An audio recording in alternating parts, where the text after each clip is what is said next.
All right, friends, it looks like it's 1 o'clock if anyone wants to come and join in the threshing session. Thank you all for coming. This was fairly last minute in terms of live streaming sessions and different events. But there was such a richness and a depth to the conversation that was going on related to the war in Ukraine and to various two political speakers in particular that were interested in using our meeting house. And I wanted to make sure that everyone could hear each other and be part of it, since I think there's a lot of truth and clarity there. And so there are two queries today that we'll be considering. The first is what is our relationship to the war in Ukraine? And the second one is how should we handle political speakers or groups that would like to use our meeting house space? So I guess maybe I'll ask that we sort of start with just a little bit of silence, and then from out of that, we'll take turns rising and speaking. Please try to speak once until everyone has had a chance who would like to speak. And as many of you are familiar with, the idea of the threshing session is not to debate or really have a back and forth, but rather just for each of us to say our experience of the truth with these matters.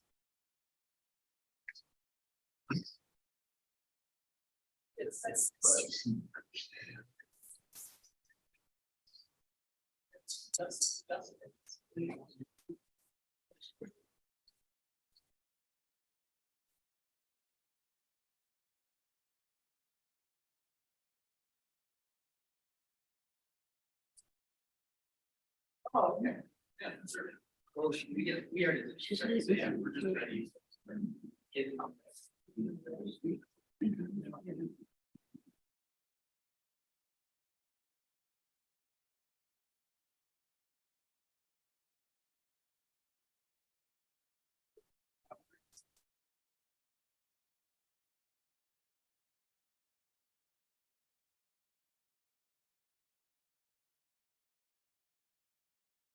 I've never been to a threshing before. When does somebody speak? Do we wait or? I guess feel free to speak at any point at this now. Yeah, you and do. I guess the only request is that before you speak again, just to have made sure that everyone who wanted to speak has had a chance to do so. Okay. Yeah, traditionally, the threshing session, you go around the room so that everybody gets a chance to speak. Okay, Sort of, do you like that? that there is an order, Okay. which makes it a little bit easier. Easier for people. I'm sorry. My experience is perhaps lacking, so I appreciate that. Thank you. I guess let's go ahead and do that then. I guess that does leave us with the difficult question of where in the circle to start, though. It's always okay to pass. Okay. And then we'll come back to Back to you. Okay. Thank you. Thank you for that, you guys. Appreciate that.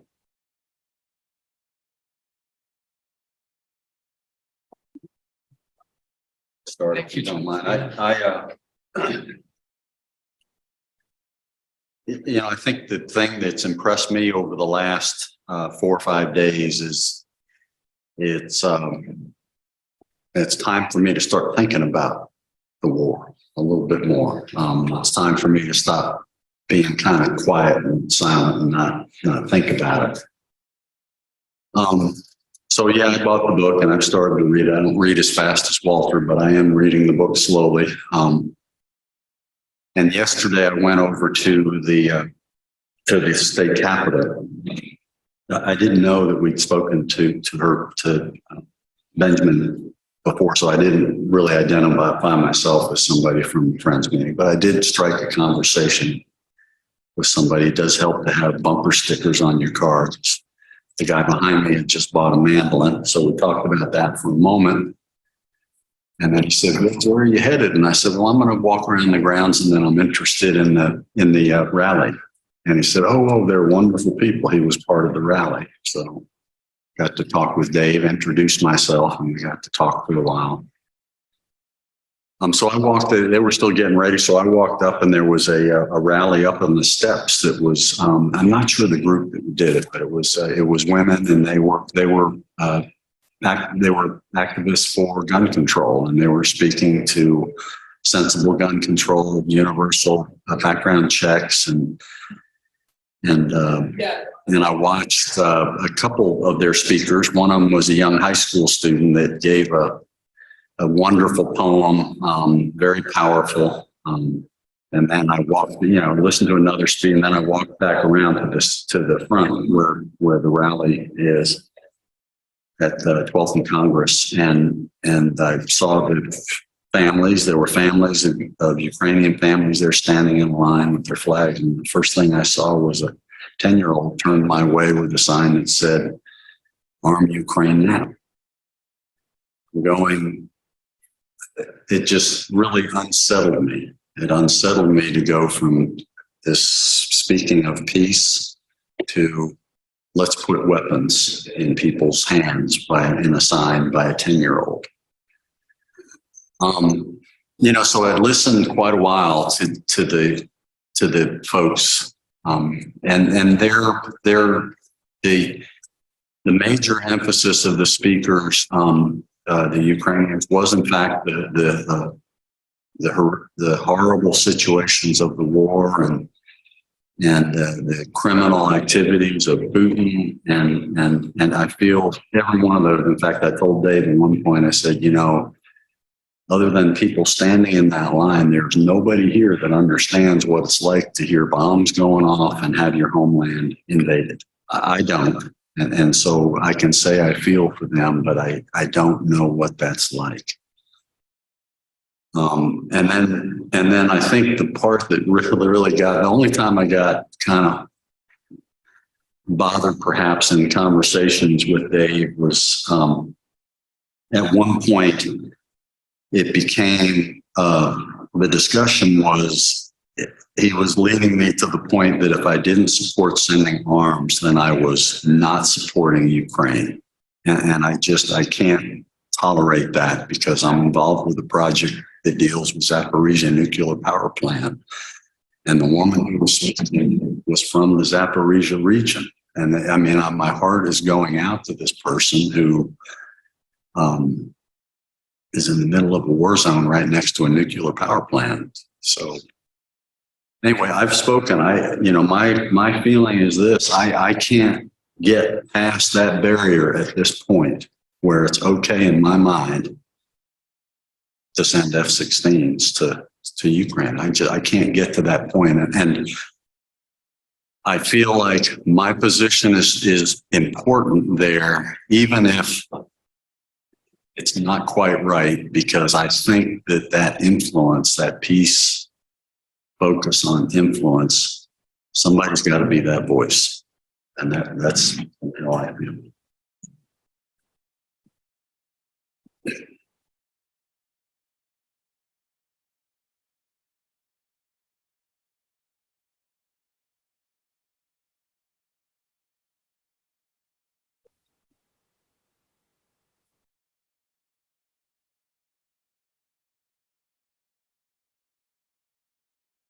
We could rotate. Larry, would you like to speak next? Would you like to speak next, or?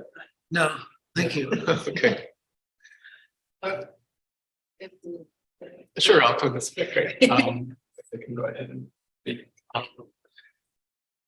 I've really struggled a lot with how to feel and how to relate to this war. I guess my initial feelings were very out of line with my Quaker beliefs. I perceive Putin and Russia to be the representatives of this really vile sort of reactionary Orthodox Christendom that's trying to assert itself and is very explicitly homophobic and hostile to all the values that allow me to be who I am and allow our society, I think, to thrive. And so when he and Russia invaded Ukraine, which is on a path towards greater democratization and spread of sort of liberal values. My immediate sympathies were with the Ukrainian side, and my immediate reaction was to want to see Putin defeated.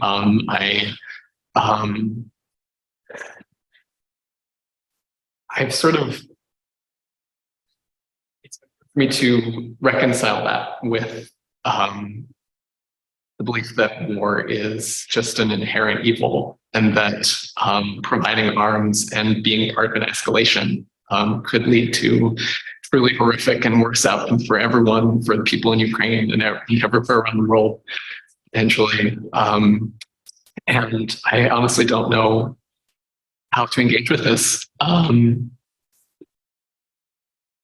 Sort of the other question that we've been thinking about recently is around this space and who speaks here. And unfortunately, some of the discussion online about Medea Benjamin and Code Pink were accusing them of being basically Putin sympathizers and Russia promoters, which, from what I can understand, is very unfair to their position and to that sort of peaceful position. Unfortunately, that those sort of accusations are accurate of some people. One of the people who wanted to speak in the space is a very vocal supporter of Putin's invasion of Ukraine and of support of the Russian army. And those people should never be allowed into the space. I was so angry that someone would try to exploit us and our peace testimony and to use it to bring forward something that was so deeply against everything that we believe. And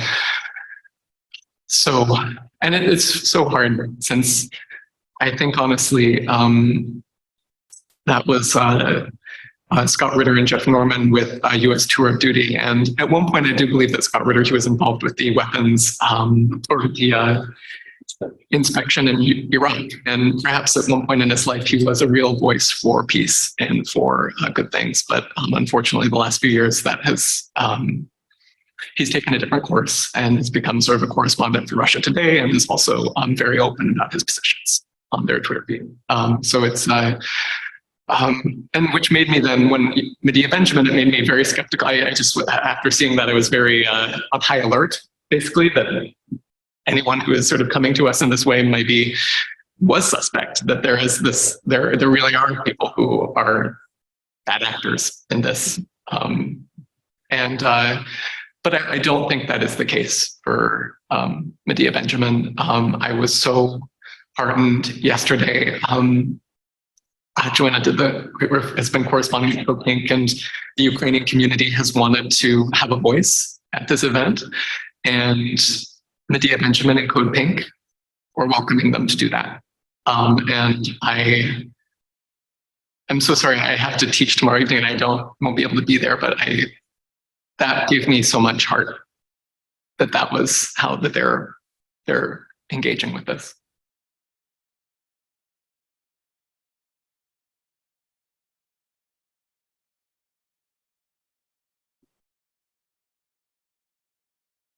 One of my heroes for a long time has been a German minister named Dietrich Bonhoeffer.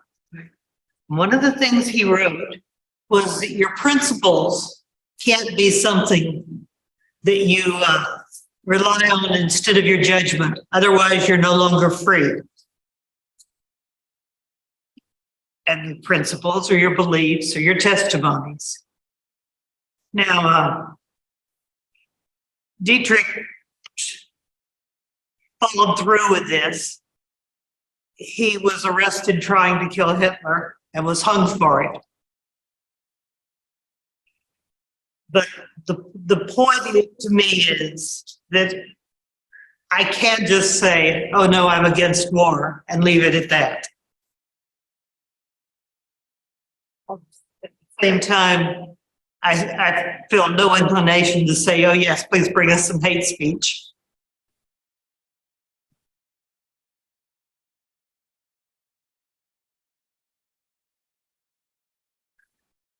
I have two grandparents that were Ukrainian. I was raised in an Italian-Irish neighborhood, so I really didn't know much about Ukrainians, and I decided to start learning about Ukrainian culture when I was an adult. And I learned about what Stalin did during the Holodomor, where he starved millions by taking all their food. There's a movie called Mr. Jones that is about the Holodomor. And I remember asking, I'm on two Ukrainian Facebook pages, and I remember asking when it was going to come to the US. This was before COVID. And before I knew it, the Polish Film Festival had it in Austin. Mr. Jones and the director came. And I don't know, some lady came up to me, a guy asked me if I spoke Ukrainian, and I didn't speak Ukrainian, but the woman looked really mad that I didn't speak Ukrainian. But anyway, I started learning about it, and then when the war started,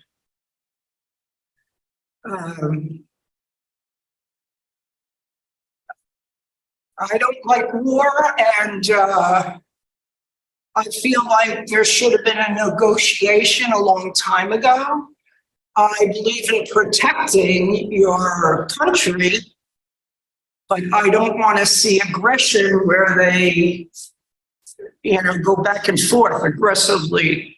There needs to be negotiation, and I'm hoping it's not too late.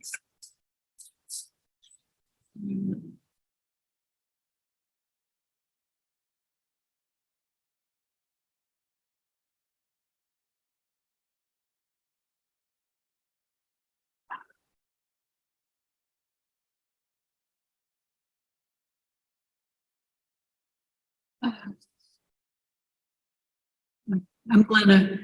I think you could probably hear me better if I stand up.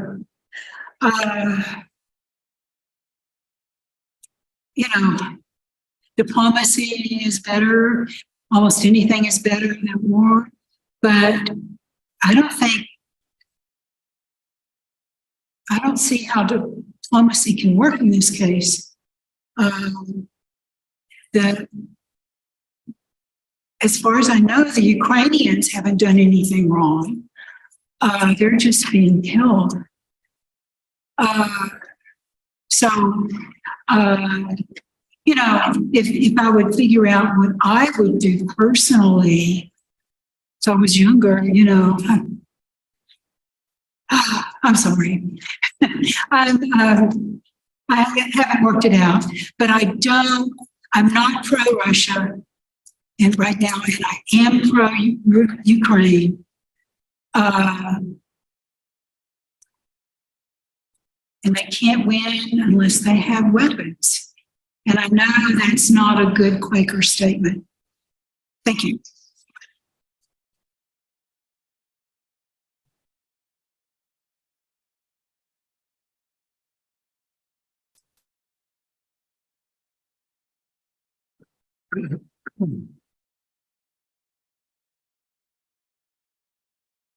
I share the dilemma that comes from a situation like this, where there's fairly clear, from my perspective, aggression against Ukraine and the Ukrainian people, and a real need to stop the aggression from continuing. And that requires military force to counteract military force. I think it's not the time for diplomacy. Is always an option and a better option, but it has to come to a point where it's going to be functional. It's not yet there. I think that the United States and Europe and NATO are doing what they can to try and preserve the sovereignty of Ukraine and to restrict the Russian aggression. I think, in my sense, the Quakerly response would be to highlight the destruction of war, to support any humanitarian kind of support we can send to the Ukrainian people, to use whatever influence we have with those who are on both sides. But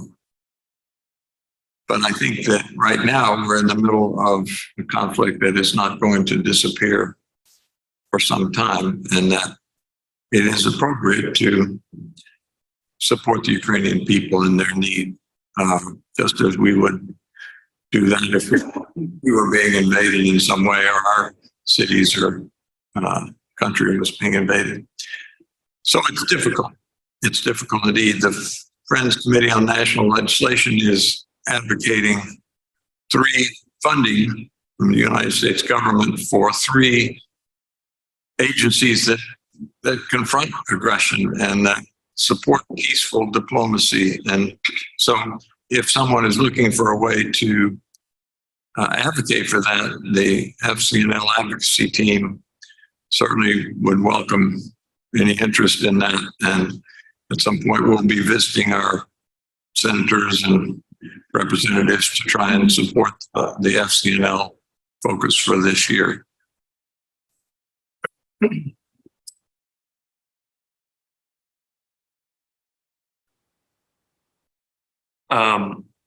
Before I say my thoughts, I want to give a little background on who I am and what kind of informs my beliefs. I'm Ben, and I've been coming here for a little less than a year.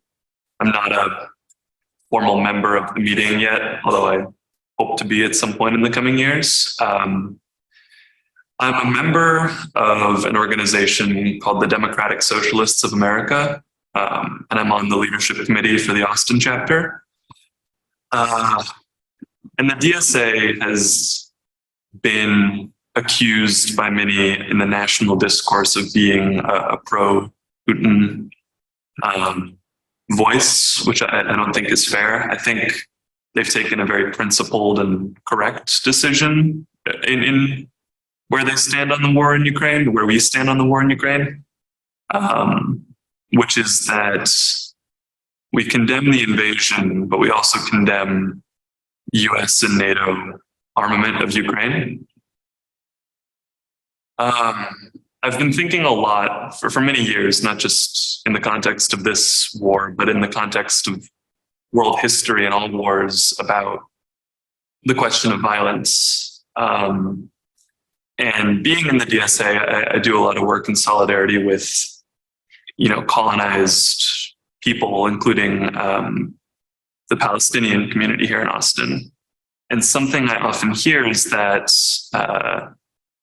taking the principle of nonviolence is privileged for people who live in the imperial core of the United States, where the threat of invasion by an occupying force is basically zero compared to what other people around the world experience. And so I am in some ways sympathetic to the idea that I do have privilege in detesting violence, and I am sympathetic to colonized people who feel the need and feel no other option but to take violence against their oppressor. That being said, with the acknowledgement that nonviolent principles are a privilege, I think it's a privilege we should make the most of, living in the imperial core, because we don't have to be violent against anyone. So with all that in mind, I think the sort of bipartisan consensus in the US about military support for Ukraine and the media discourse that accompanies that kind of reduces us to a false choice. The choice in the minds of national level figures is arm Ukraine or you support Putin. But it's not the place of the United States or NATO to be arming anyone, because, I'm almost finished with a history degree, and generally when the United States gives weapons or other arms to people in groups around the world, it has really negative consequences for civilians and for minority groups. And while I feel sympathy for Ukrainians who are, calling for arms because they view that as the only option they have to defend themselves, I don't think it would be appropriate for Quakers to be supporting those calls.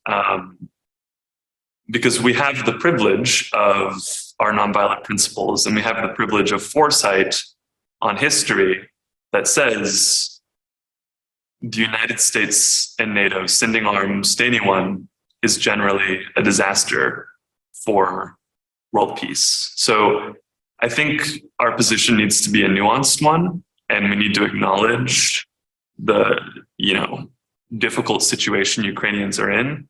But I think we need to be true to our principles and not give in to the war machine that views weapons as the only choice against supporting the invaders.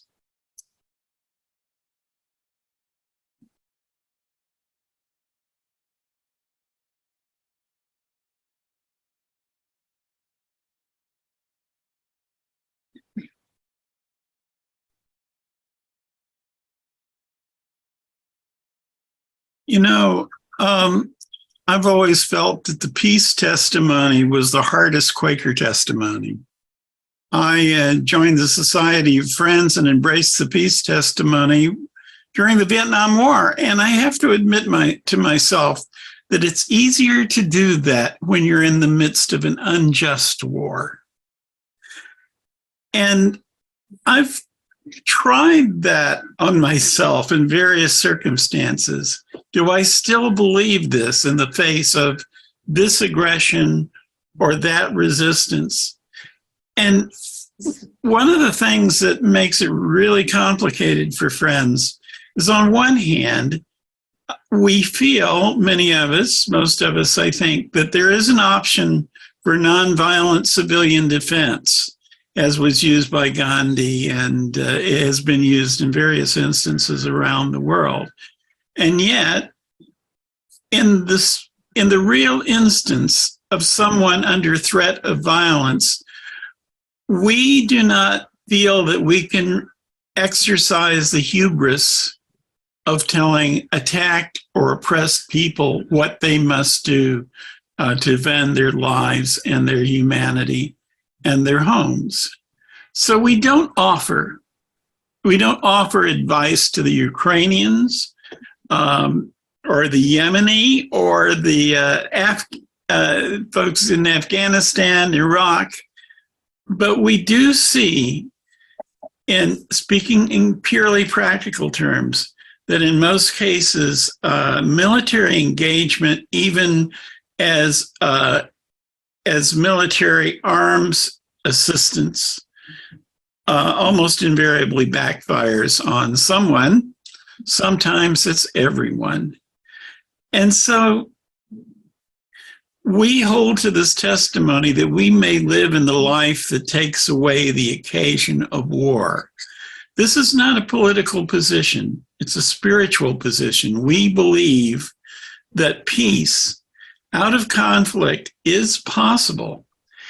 And even though I find my belief in the peace testimony stressed frequently, and I demand of myself that I face that in every given instance, I still believe that Friends, the very fact of Friends' adherence and to the peace testimony represents, this is going to sound highfalutin, I think it represents the voice of God in the world. We believe we are listening to the movements of the spirits and wish to make that manifest in the world. And I think it's true as regards the peace testimony, even when we are wrong. And we must face the fact that we may often be wrong in these circumstances, but we still have the responsibility of holding the light if it is given to us.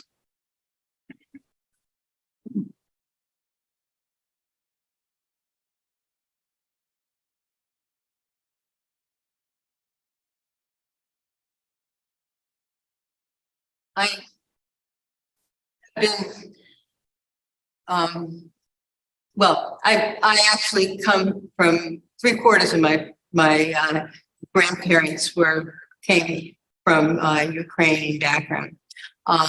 My great grandfather on my mother's side was basically had to leave Ukraine as a Jew, and it was because he was being forced into the military, and he and his brothers all left, and were one went to Israel, and one to others went to the United States.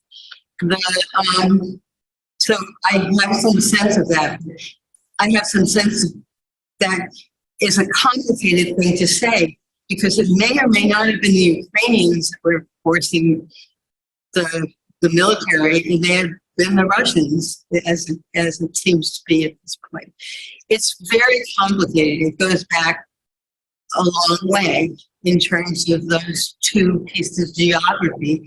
And in fact, I don't really believe we should have nation states. That's our real problem, because it sets up a bad situation in the first place. But don't ask me how we should rule the world in that case either. But the fact is that I have grown up as with privilege. I will say that as a very devout pacifist, and that is just it's a spiritual thing for me. I truly believe that nonviolence, that violence is violence, and nonviolence really can make for a different outcome, a much better outcome. And in the Ukrainian and Russian situation, I'm aware that there are friends in both of those countries working hard to teach nonviolence through Friends Peace Teams and other groups, Friendly Moscow House, and it's them that I want us to support. And I think FCNL's suggestions of support are also good ones. And in my lifetime, I have seen more people learn about nonviolence and accept nonviolence as something that's much better than violence. I'm not saying that the world has become less violent. I am saying, however, that every time that I'm involved in training a group of people in nonviolence, and in particular with prisoners in prison who have committed violent acts, it's the power of nonviolence. I really do believe in it. And I think in this situation, that's where we as friends need to be putting our efforts. And we need to be doing that here in this country. We need to be doing that wherever in Ukraine. And I know we are doing that in Ukraine. And we need to be doing that in Russia. And they are doing it in Russia as much as they can. And they do it, and it's done with children. You know, children, if you do this with children, they get it, and sometimes they can bring it into their adult lives. Very often they can bring it into their adult lives, and they're very grateful. I love you, Glenn, because we've done this ABP, alternative violence, together, and it's been a wonderful experience to find that is a real alternative, and it is the alternative that will bring peace.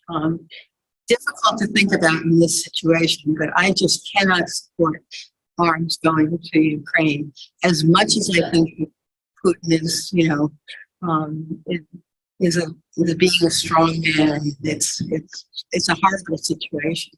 I would say equal to what Hitler did invading Europe. And I just hope that we can work it out. There were many examples of nonviolent resistance at the beginning of this war. In Ukraine, I don't think we're hearing about it, but there were also many men, Russian men, who refused to fight. And I think that's the result of the training that we've given people in nonviolence. We're not the only ones. The Quakers are not the only ones, but we are a major force in that whole movement.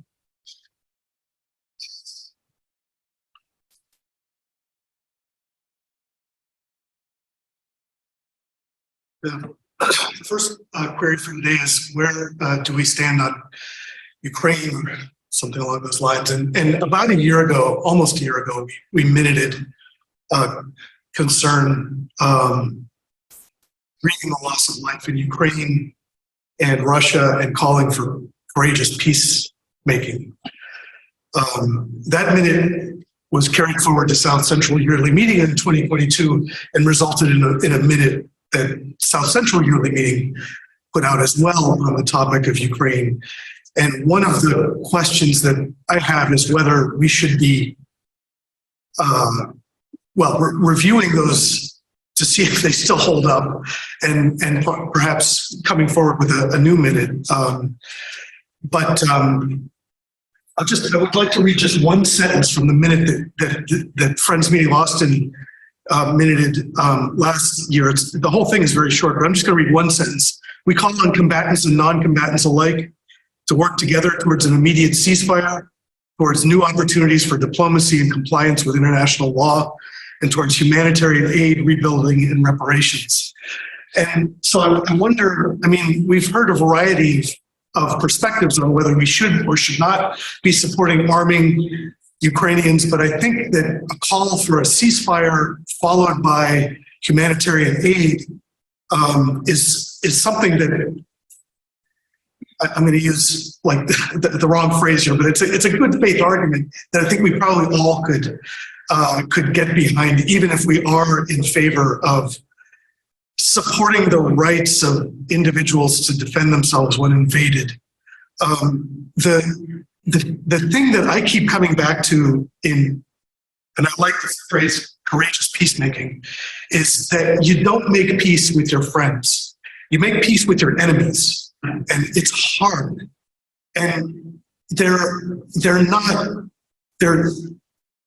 word enemy is such a loaded word. In this case, these are very, very opposed forces. And the atrocities are impossible to contemplate. But you don't make peace with your friends. You make peace with your enemies.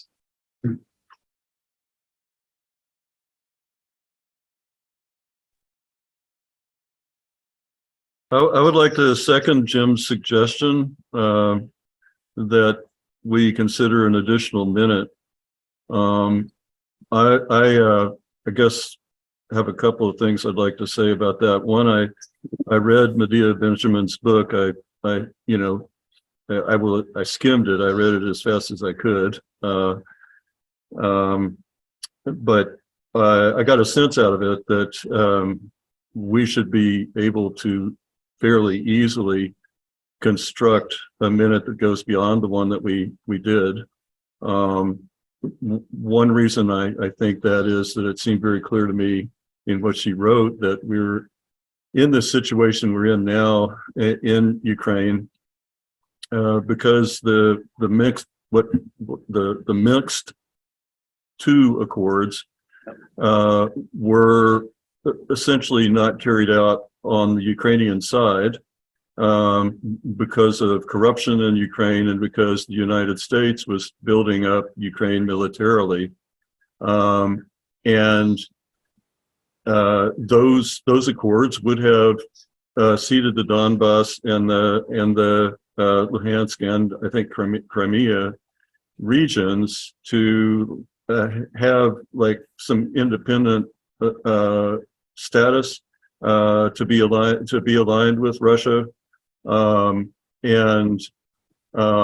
so I think one way to really encourage a peaceful way out of this is to encourage all the parties to move back toward the Minsk Accords that were essentially not complied with on the Ukrainian side and the U.S. side.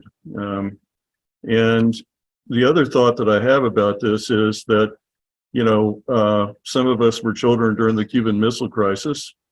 And we remember when we were in the United States, were in a position somewhat like Russia perceives itself to be in, with the encroachment of dangerous weapons and alliances on its border, as the United States has continued to expand, continued to push, support the expansion of NATO over the last couple of decades. And now it's kind of reached a crescendo with, nations wanting to join, and Russia fearing, the possible presence of nuclear arms closer and closer to its own border. That's a very real concern. And so I would suggest that in some ways, I after reading the book, I perceive Joe Biden to be in a similar position to Nikita Khrushchev. And I think it's the first thing that we should be doing is encouraging our government to seek a peaceful end to the conflict by preaching respect for the Minsk II Accords and trying to get the parties back to that position. And secondly, once that's done, we need to start de-escalating our closer and closer encroachment upon what Russia perceives to be its own safe space. And that means actually maybe downsizing NATO, means ceding to Russia neutral countries on its borders.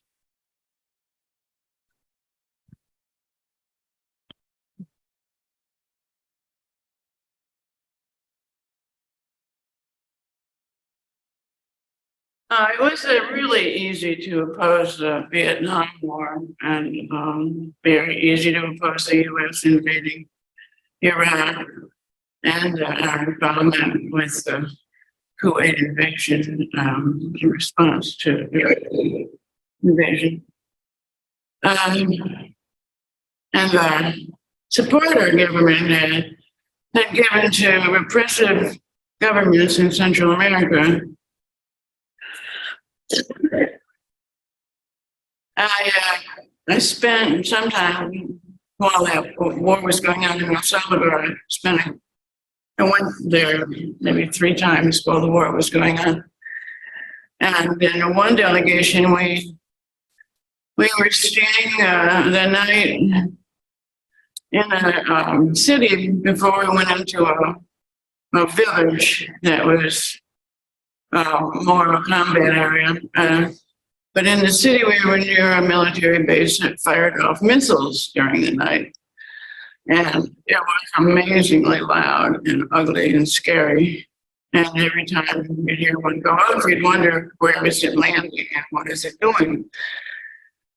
And when we went out to that little town we went to, and several towns, really, I never saw any damage done by them. I was told that they weren't really firing at populations. They were,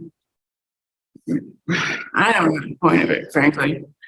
But when we were in one town and there was a celebration, it was a town that had a lot of the FMLN mingling with, and people who were from that town were part of the FMLN, the rebels against the Salvadoran government. One afternoon, we got the word that the army was headed towards the town. And what they did was to encircle the town, and we heard these automatic weapons firing. And all of us from the United States were terrified. It was also very loud. And at the end of it, when we got ourselves up off the floor, and our hearts slowed down a bit, I realized that the children were not frightened, the dogs and the horses were not frightened, and the adults were mildly amused, and we're trying to hide it, of course. They were polite. They could hear that those guns were not aimed towards us. They could hear the difference. And it was just theater for the sake of the delegation I was in. So living in a war, I expect, is just horrific, just beyond something I could cope with. When I first started attending the Friends meeting, it wasn't because of the peace testimony at all. And while it was much, it was after we went pulled out of Vietnam. It was nothing to do with all of that. I guess I was a little surprised about the peace testimony. I hadn't really ever thought about being, strictly speaking, nonviolent. I figured it was a bad methodology for child rearing and for having friends. But talked with Otto Hoffman and others, but I remember what Otto said was that you don't start with Hitler invading Czechoslovakia, you start with the end of the First World War and what we did to Germany and how we helped to create Hitler. But of course, once the Second World War started, you can't just roll back the clock. But I do believe that it may be truthful that we really mishandled the opportunity that existed when the Soviet Union collapsed, that we could have developed a better relationship with Russia, and that perhaps that would have even avoided Putin getting power. And so I've blithely gone along with believing that the peace testimony was extremely important and that I embraced it. I listened to Les Kurtz, who used to be a member of this meeting and teaches in South Korea now, and discussing nonviolent approaches to repressive governments. And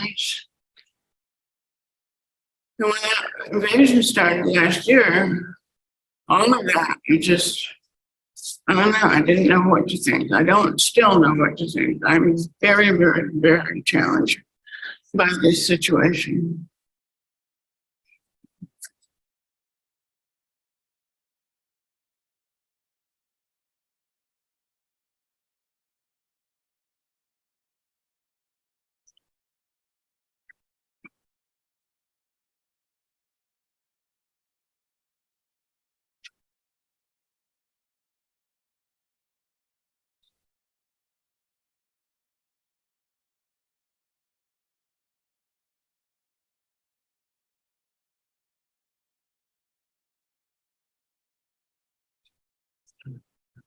Can I say something else? Maybe if you won't mind, are there others who would like to speak before? Just very briefly, it is, as anybody who's tried to look into this, a very complicated situation that goes back generations. Kyiv and the area around it is actually the beginning of what is now the state of Russia, Rus.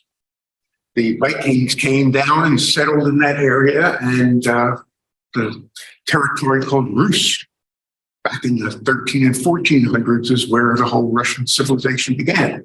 So the ties are very complex and go back a long time. But I think while the Ukrainian people are resisting aggression, they're being destroyed. Their cities, their towns, the wheat fields that supply wheat to much of Africa are being destroyed and blockaded. So it's a massive disruption to people's all around the world. And while I think there are a set of accords called Minsk Accords, both sides claim the other has violated. The United States is, instead of being the fireman, throwing fuel on the fire by continuing to send more and more weapons. And that's the essence of, I think, what we have to face up to as United States citizens. We did this in Vietnam, not just weapons, but 500,000 of our people. And it did not achieve anything but destruction of 1.5 countries. I think if we continue to just send more and more weapons without some kind of equal push to stop the conflict in its tracks, and not going to be easy to do, as everybody said, peacemaking is very hard because we have enemies that are involved. But I don't think we're actually helping get anywhere near peace by continuing to send unlimited amounts of weapons. I don't know what the right amount of weapons is, probably closer to 0, but I don't think unlimited weapons provided by the United States and NATO is going to bring it any closer to a peaceful solution for years and years. That's my concern. As far as the meeting house and holding meetings here, how can we vet anybody who wants to hold a meeting? I mean, we have, suppose all of a sudden the neighborhood association takes a position that they want to burn down any single housing developments. We don't. If people ask to use our meeting house, I think all we can do is some reasonable checking, see what kind of website they have, or some idea of who they are. But we're going to have controversy sometimes if we're going to be open to the community and be a resource. And I think we have to just, again, face up to that. That could happen. And we have to try to minimize the consequences. But I think our position ought to be that we're open to as many community organizations and groups as want to use the place as we can accommodate.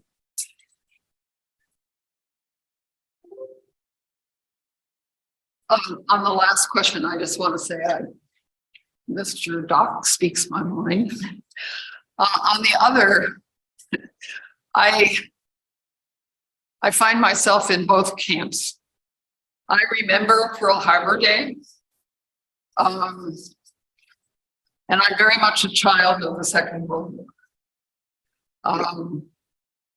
I hate to think what would have happened if we hadn't participated finally in the end. I mean, there's an awful lot of complication about it and everything, but I mean, we weren't pure and undefiled by any means. But and I tend to see the Ukrainian situation as somewhat similar to that. So that's where one of my feet is. My other foot is very much in as Quakers, someone has to hold that space of, and there aren't very many of us who feel that way. And so it's really important. So I've got both those.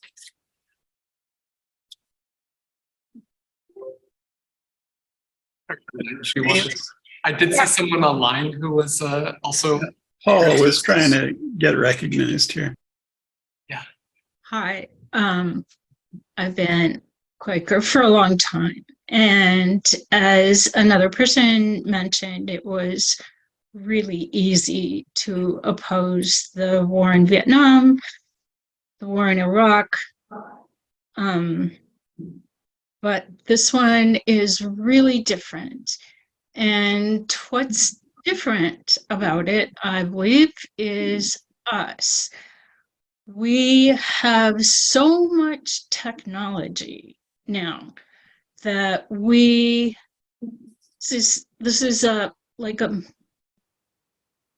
crux of our dilemma, is that our technology provides now us with the opportunity to let the whole world, every single person in it, know what the truth is and what is really happening.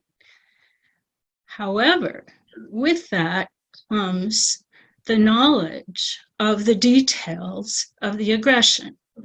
I personally have no trouble envisioning an invasion in my country, in my city, at my house.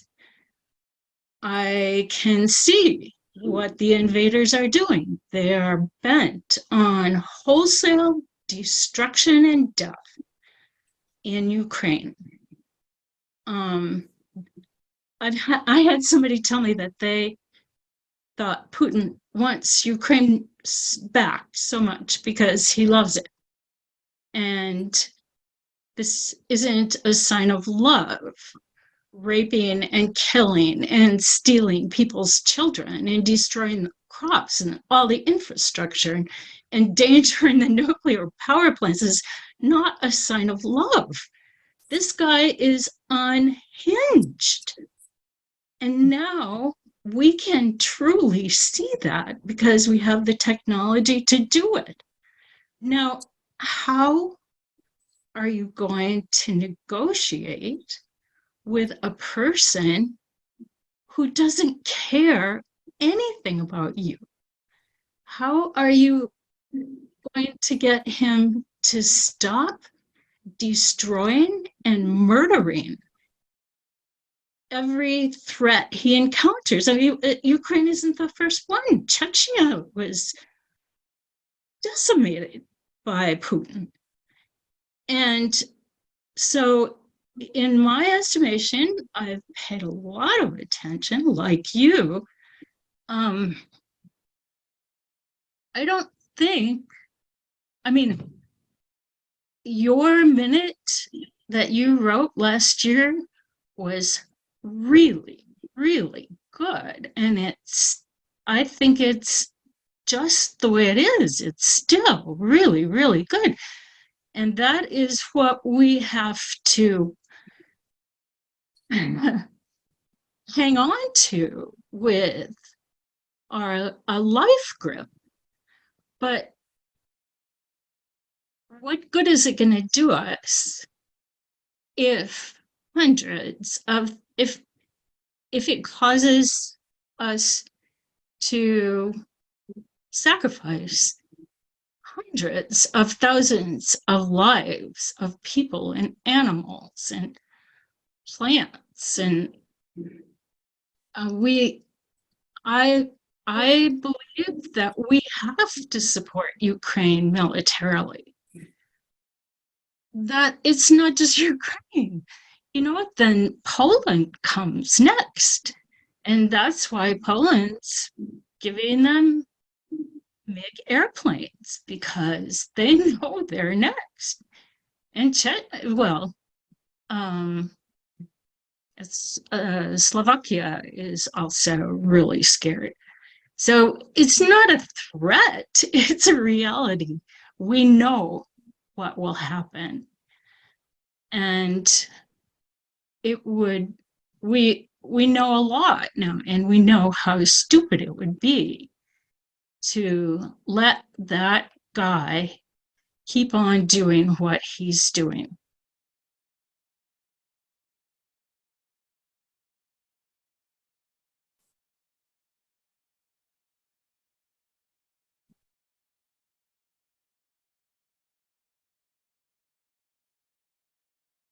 I know you would like to speak. Is there anyone who has not yet spoken who would like to speak though? Excuse me. I'm as opposed to war, but I'm also opposed to death.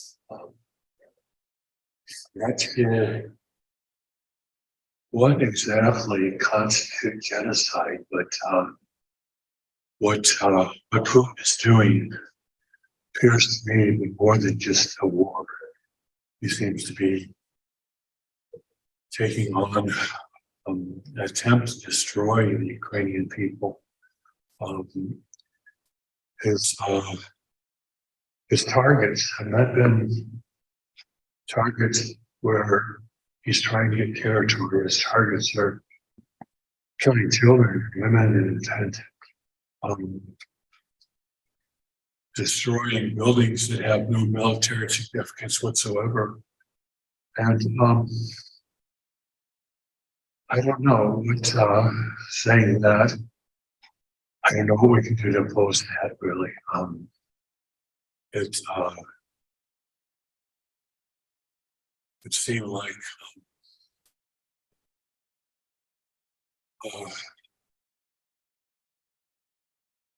and at this point, I'm kind of like, I don't know, it would seem like the obvious thing to do would be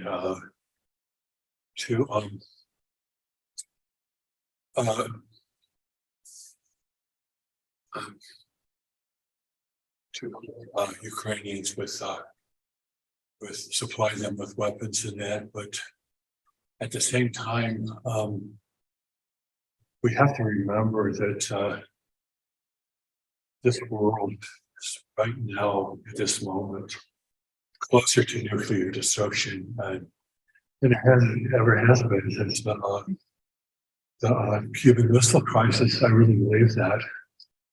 And we need to, whatever we do, we need to do it with that in mind. It's an incredible loss that we may be facing.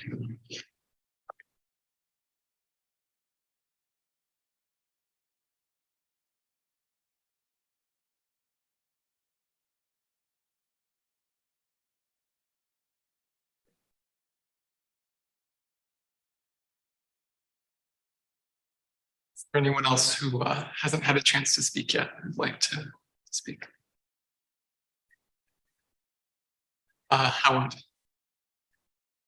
Yes, I'm very much of a mind with Steve Dock, who talked about pouring fuel on the fire. I understand the sympathy for the Ukrainians. I share it. But a large part of our government and our media is beholden to weapons contractors here in the United States. And we, for instance, there have been weapons promised to Ukraine that are going to be shipped there. Those weapons, they are contracts for weapons that won't even be produced for months, some of them for years. In other words, there is no actual, even if you believe that sending weapons to Ukraine were the right thing to do, these weapons wouldn't even reach them. In other words, this is just gravy being given to weapons contractors. That's one thing I'll say. And then the other thing is, I believe that we really have to look at the threat of nuclear annihilation and figure out what the best path forward is to avoid that.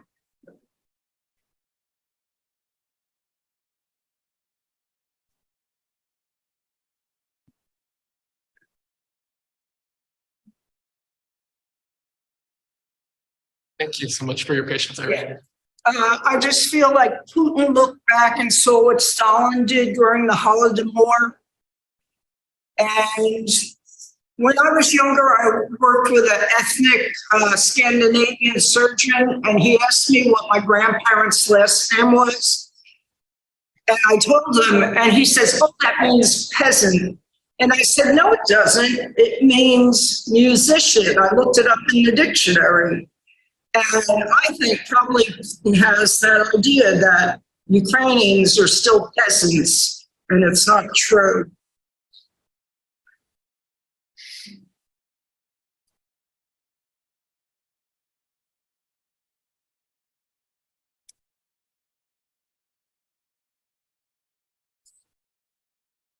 Mindful, it's been about an hour. Everyone has had a chance to speak.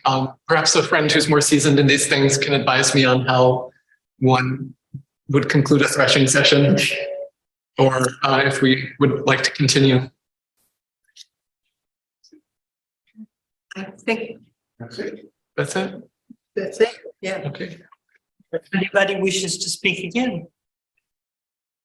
I mean, I think it's important for us to have heard each other. And we did hear a variety of views that, that's where we come to our own sense of what is right. And it might be wise to review the minute that we passed last year. And just see if it still reflects the business meeting. If it still reflects the will, the plans that we had. And it also might be, there may be things that the Peace and Social Concerns Committee wants to pick up out of this in terms of our support for for groups that are doing work in Ukraine and Russia. But no peace.